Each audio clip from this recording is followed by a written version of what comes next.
Hello everyone, कैसे हैं आप सब लोग।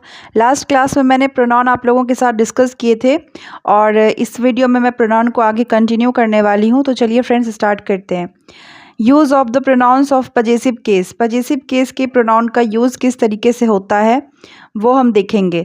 Nominative case, possessive adjective and possessive pronoun. Nominative case जैसे कि I, we, you, he, she, it और दे, इसे हम सब्जेक्टिव फॉर्म भी कहते हैं और नॉमिनेटिव केस भी कहते हैं।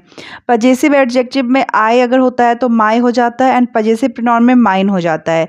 We, our, ours, you, your and yours. He के साथ हिज एंड हिज ही होता है पजेसिव एडजेक्टिव में भी और पजेसिव प्रोनाउन में भी। और सी के साथ पजेसिव एडजेक्टिव में हर आता है और पजेसिव प्रोनाउन में हर्स आता है। इट के साथ पजेसिव एडजेक्टिव में इट्स आता है लेकिन पजेसिव प्रोनाउन में कुछ नहीं आता है। एंड दे के साथ देयर आता है पजेसिव एडजेक्टिव में एंड पजेसिव प्रोनाउन में देयर्स आता है।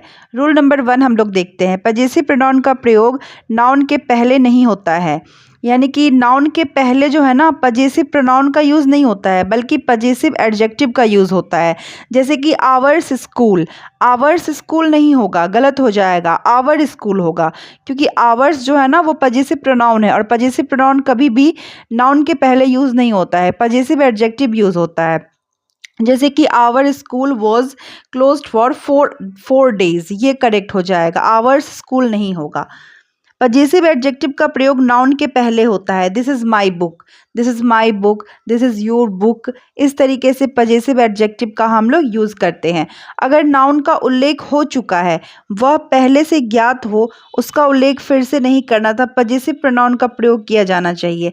जैसे कि दिस बुक इज़ माइन, मतलब this book is my book, इस तरीके से तो हम लोग नहीं बोल सकते हैं ना। तो this book is mine, this is my book and this book is mine, ये दोनों सेंटेंस एक तरीके का ही है। अगर हम माई लगा रहे हैं ना, यानी कि पजेसिव एडजेक्टिव लगा रहे हैं, तो उसके बाद हमें नाउन लगाना जरूरी है, और अगर हम पजेसिव प्रोनाउन लगा रहे हैं तो उसके बाद नाउन लगाने की कोई ज़रूरत नहीं है।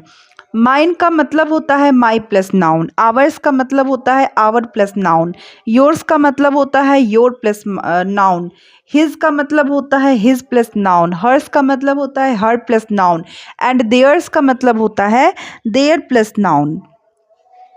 नेक्स्ट है रूल नंबर 2। पजेसिव प्रोनाउन के का प्रयोग किसी सेंटेंस के वर्ब के सब्जेक्ट के रूप में होता है। जैसे कि yours is a new car, इस तरीके से हम लोग बोलते हैं ना कि yours is a new car, तो योर्स जो है ना पजेसिव प्रोनाउन है और ये सब्जेक्ट के लिए यहाँ पर में यूज़ हो रहा है। Your car is a new car, इस तरीके से हम बोल रहे हैं। अगर हम योर कार बोल रहे हैं तो फिर योर जो है ना पजेसिव एडजेक्टिव हो गया और योर कार हो गया वो हमारा सब्जेक्ट हो गया। लेकिन अगर हम यहाँ पे योर्स लगा रहे हैं तो इसके बाद कार लगाने की ज़रूरत नहीं है, योर्स ही सब्जेक्ट हो गया। Rule number 3। पजेसिव प्रोनाउन का प्रयोग किसी सेंटेंस के वर्ब के ऑब्जेक्ट के रूप में होता है।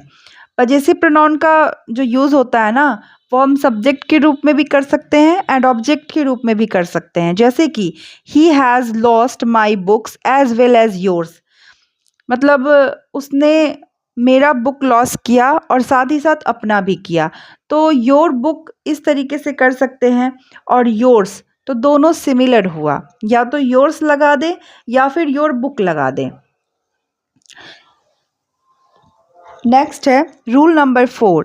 पजेसिव प्रोनाउन का प्रयोग किसी सेंटेंस के प्रपोजिशन के ऑब्जेक्ट के रूप में होता है।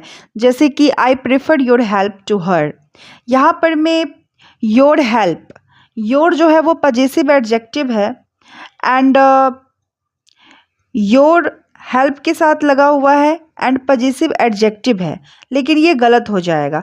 आई prefer your help to hers, यहाँ पर में जो हर लगा हुआ है ये टू के साथ, मतलब टू एक प्रपोजिशन है और प्रपोजिशन के साथ जो ऑब्जेक्ट आ रहा है ये पजेसिव प्रोनाउन होगा, ना कि पजेसिव एडजेक्टिव होगा।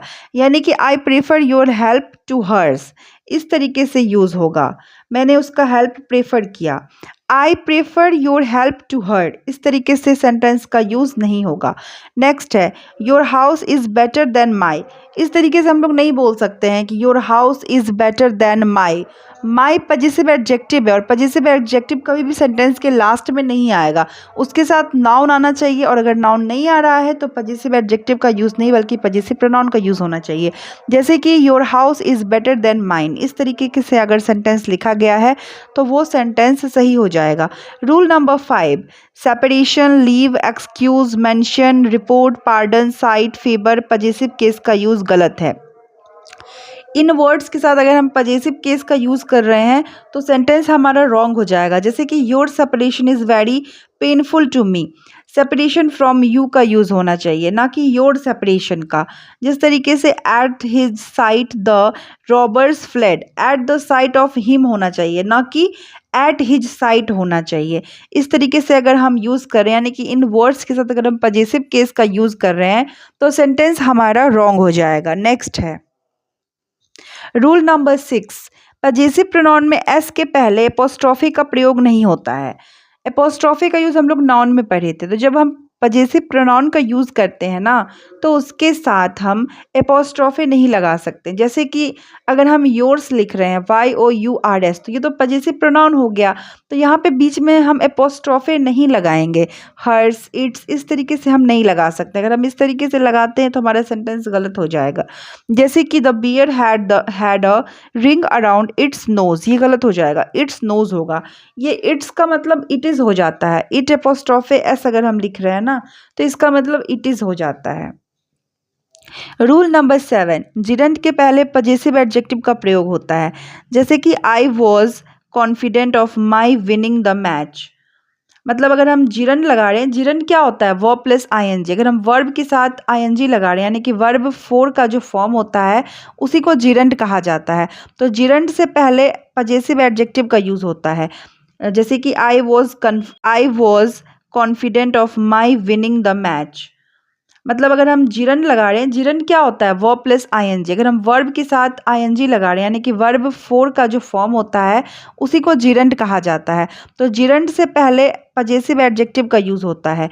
जैसे कि I was confident of my winning the match, मतलब अपने मैच के जीतने के लिए मैं कॉन्फिडेंट था। तो अपने मैच के जीतने के लिए, तो जीतने के लिए हो गया तो विनिंग हो गया, और विनिंग के साथ अपने जीतने के लिए तो माई लग गया यानी कि पजेसिव एडजेक्टिव का यूज़ हो गया। इसी तरीके से she was not confident of her doing well in the examination, यहाँ पर भी डूइंग से पहले हर लग रहा है यानी कि जिरंट से पहले पजेसिव एडजेक्टिव का यूज़ हो रहा है। Use of reflexive pronoun, reflexive pronoun का यूज किस तरीके से होता है, जब वाक्य में स्वयं, खुद ही, खुद को, अपने आप, इस तरीके से अगर यूज़ हो रहा हो ना तो रिफ्लेक्सिव प्रोनाउन का यूज़ होता है। जैसे कि रूल नंबर 1,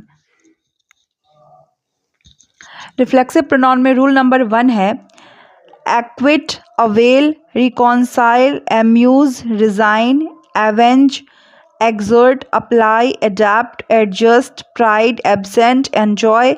इसके बाद हमेशा रिफ्लेक्सिव प्रोनाउन का यूज़ होगा।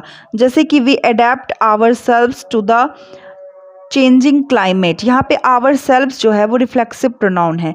इस तरीके के जो वर्ड जब भी सेंटेंस में आएंगे ना तो हम रिफ्लेक्सिव प्रोनाउन का यूज़ करते ही करते हैं। नीचे गए हुए सेंटेंस को आप लोग देख सकते हैं कि किस तरीके से इन वर्ड्स के बाद रिफ्लेक्सिव प्रोनाउन का यूज़ किया गया है।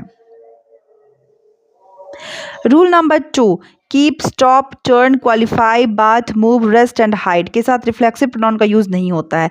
जिस तरीके से रूल नंबर 1 में जो वर्ड दिए हुए थे उसके साथ हमें रिफ्लेक्सिव प्रोनाउन का यूज़ करना हमारे लिए कंपल्सरी था, उसी तरीके से रूल नंबर 2 में जो ये वर्ड दिए गए हैं इसके साथ हम रिफ्लेक्सिव प्रोनाउन का यूज़ कभी भी नहीं करेंगे।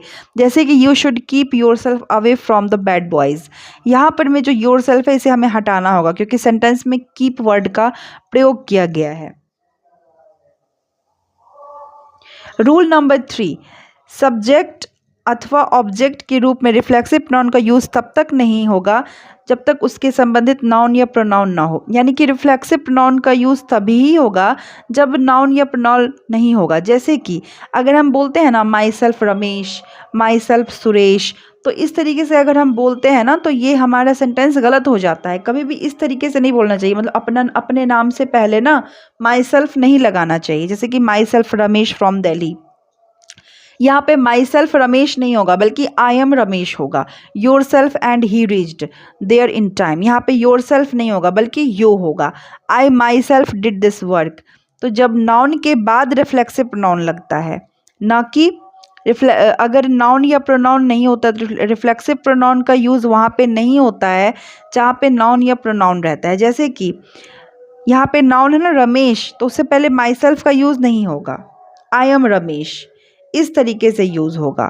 जैसे my self Kamlesh, my self Suresh, कोई अपना नाम बताता है ना तो बोलता है माई सेल्फ कमलेश, तो ये सेंटेंस हमारा रॉन्ग हो जाता है। कभी भी इस तरीके से हम इंट्रोड्यूस नहीं करते हैं खुद को। Use of distributive pronoun, rule number 1। Distributive pronoun में देखते हैं आइदर का प्रयोग दो में से कोई एक। आइदर जो होता है ना, अगर हम किसी दो पर्सन की बात कर रहे हैं तो हम आइदर का यूज़ करते हैं। जैसे कि either of these 3 friends is naughty, तो ये गलत हो जाएगा। यहाँ पे 3 फ्रेंड्स की बात हो रही है, 3 फ्रेंड्स की बात हो रही है ना, तो यहाँ पे हम आइदर का यूज़ नहीं करेंगे। जहाँ पे 2 का यूज़ होगा ना वहाँ पे हम आइदर का यूज़ करेंगे।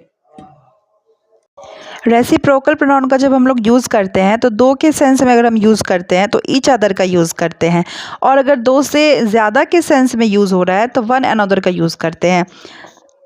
जैसे कि एग्जाम्पल है, he was so afraid that his knees knocked one another. यहाँ पे नीज की बात की जा रही है तो नीज तो 2 ही होगा, तो इसलिए यहाँ पे वन अनदर नहीं होगा बल्कि ईच अदर का यूज़ होगा।